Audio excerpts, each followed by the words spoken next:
Of course I'm interested in them, even if I don't want to be. I don't feel like I have much of a choice. I'm drawn to them. I froze, my hand on the doorknob. Holy fuck. What if we did have a mating bond? It would explain the immediate and intense attraction. Damn it. Why can't things just be simple for a little while? I opened the door, bracing myself for something uncomfortable. Instead, I found Xander in the kitchen, standing over a skillet of sizzling bacon. "Good morning," I said. He turned toward me, a smile on his face. "I wondered if you'd ever get out of that bed." I turned toward the window. Sunlight glowed through the beige curtains even though they were closed. I had no idea what time it was. "How long was I asleep?"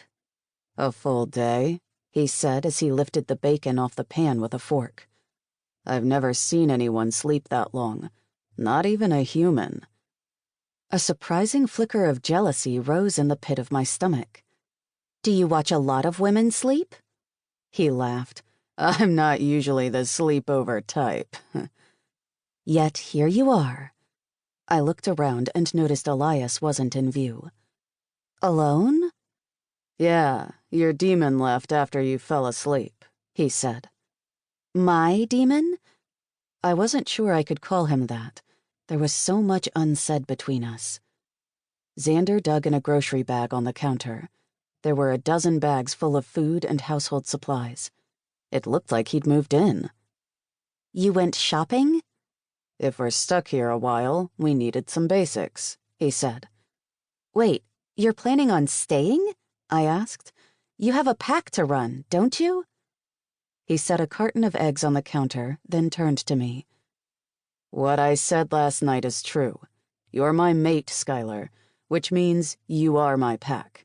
And honestly, with vampires and demons after the stone, I'm protecting my pack by not being around them right now." The words made my head spin even though I knew it was coming. "You were serious about that last night?" He moved closer to me, closing the distance between us in 2 massive steps. This close, I caught the scent of leather that seemed to follow him. It was mixed with the delicious aroma of fresh coffee and bacon. I had to admit, part of me wanted to take a bite out of him right then and there, but that felt inappropriate. This was Xander, Alpha of the High Moon Pack, brother of my late best friend. It all felt impossible and too fast and somehow also so right. "There's only one way to find out for sure," he said, a devilish grin on his lips. "Oh?" My breathing was already shallow. He leaned down, moving slowly, as if giving me time to move away from him. Instead, it felt like he was torturing me, drawing it out to make my heart race faster. I reached up and slid my hand behind his head, tangling my fingers into his dark hair. I pulled him in as I stood on my tiptoes.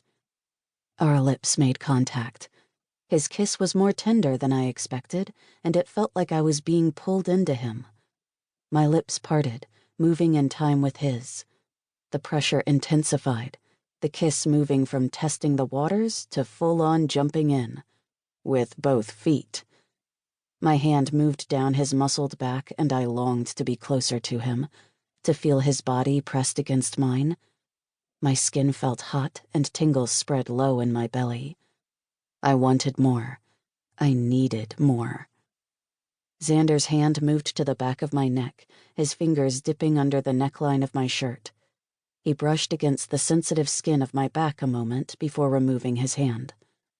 I tensed, feeling a surprising emptiness at the sudden removal of his touch. Then his strong hold returned on my lower back, pulling me in even closer to him. His mouth moved to my neck, and I tossed my head back, letting out little gasping breaths every time his lips made contact with the sensitive skin. My body was responding to him as if we'd known each other our whole lives. It was like he knew exactly where to touch me, and I felt like I could let go. I wanted my clothes off and to feel his bare skin on mine. I didn't care if it was daylight and he'd see me fully exposed. I was covered in scars that I didn't like.